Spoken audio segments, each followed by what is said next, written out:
SSP Tharparkar जनाब अली मर्दान खोसो साहिब ने national institute of management Karachi की जानिब से 36 और मुड करियर मैनेजमेंट कोर्स के अंदरून मुल्क मुतालती दौरे पर आए हुए ग्रेड 18 के 44 अफसरान पर मुश्तमिल वफ़द से इजलास मुनक्किद हुआ।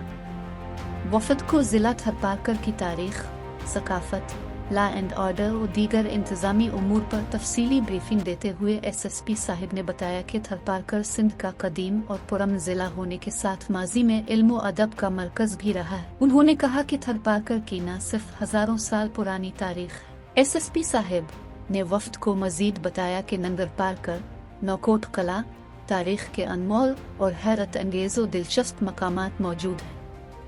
SSP साहिब ने कहा कि थरपारकर पुरअमन ज़िला है, यहाँ दहशतगर्दी, टारगेट कलन और मजहबी फसादात का कोई भी उनसर नहीं है। इस मौके पर वफ़द की जानिब से SSP साहिब से मुख्तलिफ उमूर पर सवालात किए गए, जिस पर SSP साहिब ने तसल्ली बख्श जवाबात भी दिए। वफ़द ने ब्रीफिंग और ताउन पर SSP थरपारकर जनाब अली मर्दान खोसो साहिब का शुक्रिया अदा किया और इदारे की जानिब से शील्ड भी पेश की, जबकि SSP साहिब ने मेहमानों को एजाज़ी शील्ड्स और दीगर तोहफ़े पेश किए। इस मौके पर दीगर अफसरान भी मौजूद थे।